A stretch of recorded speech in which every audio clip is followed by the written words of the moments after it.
एक एक बात की जानकारी विस्तार से दें। एडवोकेट BM सिंह सर जी।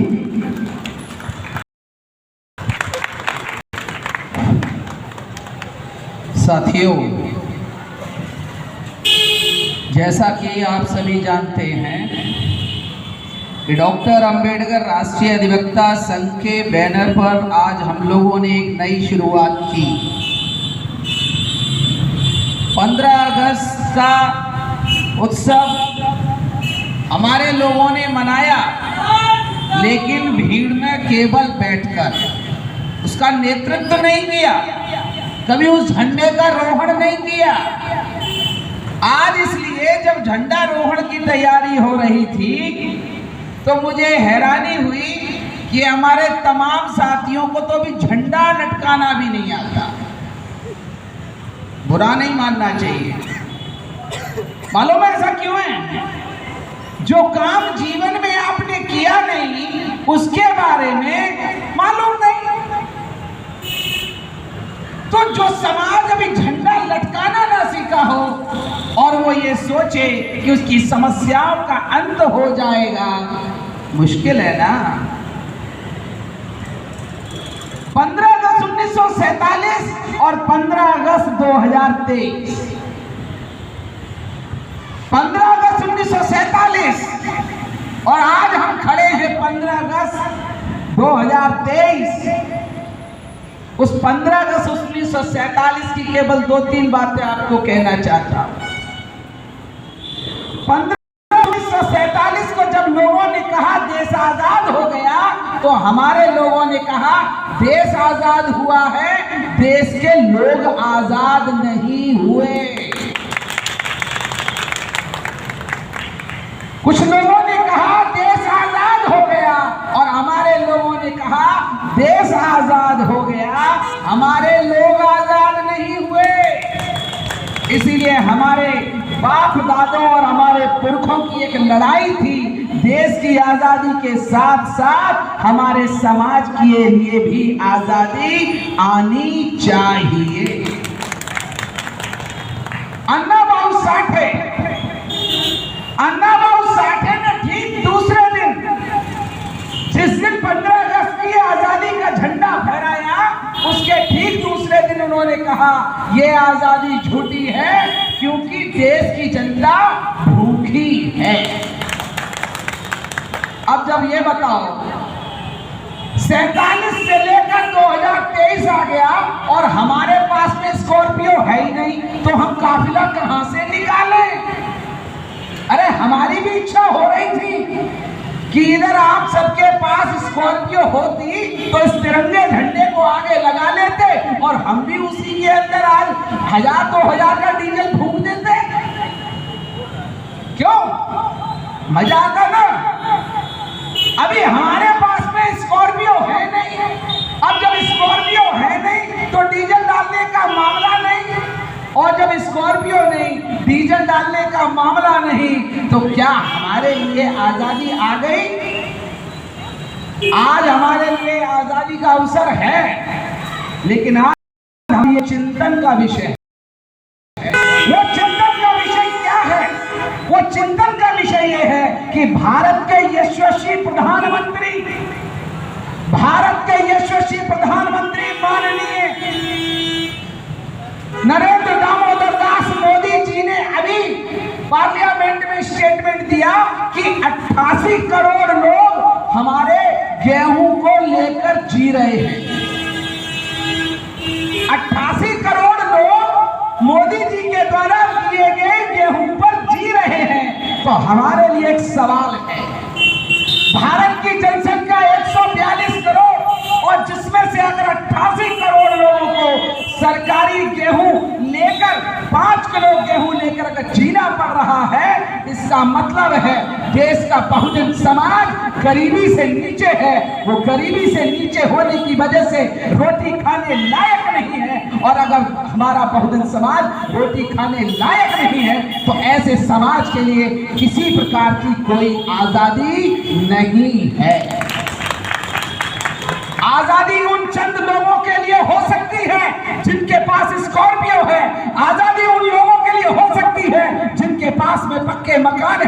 आजादी उनके लिए हो सकती है जिनके लोग जज हैं, आजादी उसके लिए हो सकती है जिसके घर में आईएएस है, आजादी उसके लिए हो सकती है जिसके घर में पीसीएस है, आजादी के लिए हो सकती है जिसके लोग हाई कोर्ट में जज हैं, आजादी उसके लिए हो सकती है जिसके लोग सुप्रीम कोर्ट में जज हैं। आजादी उसके लिए नहीं है जिसको ये सब हासिल नहीं है।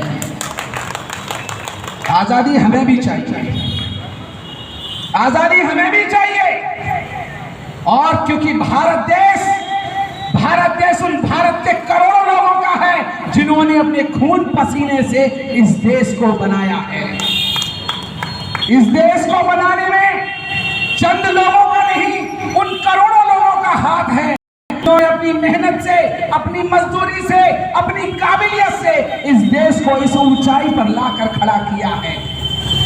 अगर केवल गाड़ियों के काफिले निकालने से, अगर केवल लड्डू खा लेने से इन 88 करोड़ लोगों की गरीबी दूर होती तो हम भी यही काम करते, हम भी यही काम करते। लेकिन सच्चाई से कब तक भागोगे? सच्चाई का मुकाबला करना होगा, सच्चाई के सामने खड़ा होना होगा और सच्चाई के सामने खड़े होकर सच्चे लोगों का साथ देना होगा। क्या साथ देना होगा?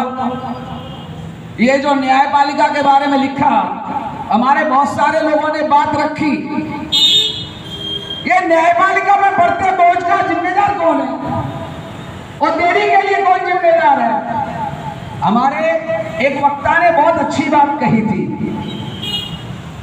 कि आखिरकार न्यायपालिका में मुकदमों की भीड़ ही क्यों है?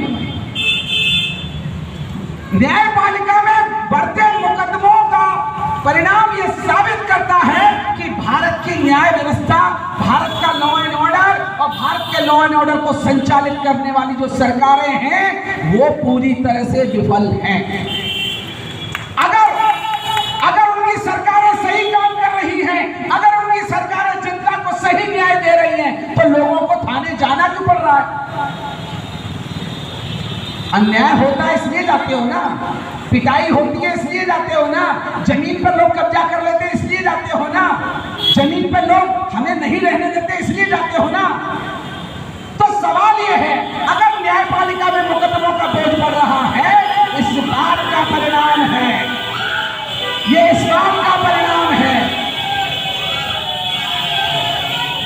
ये युवा जोश और ये हमारा देश निश्चित रूप से, मेरे साथियों सुनो, मोटरसाइकिल नहीं सुनो, ये हमारे जो युवा साथी हैं यही देश का भविष्य है। और ये जो युवा है ये कल देश इन्हीं को लेकर आगे बढ़ेगा, क्योंकि हमारा देश या कोई भी शक्ति, हमेशा ही जान के रखो कि जब देश में युवा शक्ति होती है तो युवा शक्ति जो होती है वो देश की शक्ति होती है और युवा शक्ति देश को आगे ले जाने का काम करती है। जो युवा होते हैं वो किसी भी देश का भविष्य होते हैं। हम और आप वर्तमान हैं और जो हमारे जो ये लोग हैं देश का भविष्य हैं और जो ये पूरी जो लड़ाई है हमारी आने वाली पीढ़ियों के लिए है। जो हमारी जो ये पीढ़ियां हैं, हमारे ये जो बच्चे हैं, हमारे जो ये साथी हैं, यही कल देश के भविष्य का नेतृत्व करेंगे और इस देश को अपनी उन ऊंचाइयों पर लेकर जाएंगे जहां पर इस देश को हमें जाना चाहिए। क्योंकि जो देश है वो हमारे बच्चों से चलेगा, क्योंकि आज जो वर्तमान है कल वो हमारा भविष्य होगा। जो ये बच्चे हैं ये कल हमारे देश को आगे बढ़ाने के लिए डॉक्टर बनेंगे, इंजीनियर बनेंगे, वकील बनेंगे, अधिकारी बनेंगे, कर्मचारी बनेंगे। ये सारे लोग जब इस तरह पढ़ लिख कर आगे बढ़ेंगे तब आपका देश आगे बढ़ेगा। इस युवा जोश को मेरा बहुत बहुत सलाम है।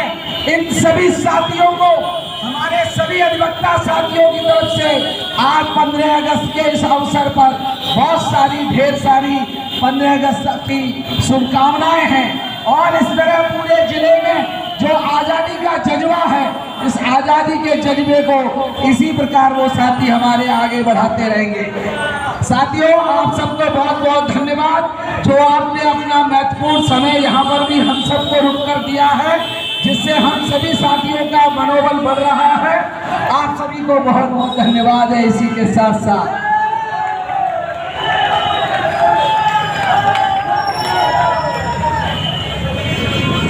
सभी साथियों को धन्यवाद, नवयुवक साथियों को। छात्र युवा शक्ति जिंदाबाद जिंदाबाद, नवयुवक साथी जिंदाबाद जिंदाबाद। सभी छात्र साथियों को, सभी युवा साथियों को बहुत बहुत धन्यवाद, जिंदाबाद जिंदाबाद। यही है देश का जोश। इस देश के जोश को ही हमें आगे लेकर चलना है, जिससे कि हमारा देश आगे बढ़ेगा। तब आपकी समस्याओं का अंत होगा, क्योंकि ये युवा ही कल आपके कर्णधार बनेंगे। साथियों, आज 15 अगस्त का ये जो अवसर है, आज ये जो हम लोगों ने सब ये व्रत कार्यक्रम किया, ये कार्यक्रम केवल इलाहाबाद में नहीं, डॉक्टर अंबेडकर राष्ट्रीय अधिवक्ता संघ द्वारा भारत के 100 जिलों में ये कार्यक्रम एक साथ आयोजित है, भारत के 100 जिलों में। और हम लोगों ने ये फैसला किया कि भारत की सरकार को, भारत की हुकूमत को और भारत के लोगों को ये बात पता चलनी चाहिए कि आजादी का वास्तविक अर्थ क्या है। वास्तविक अर्थ जानना होगा और हमें जनाना होगा।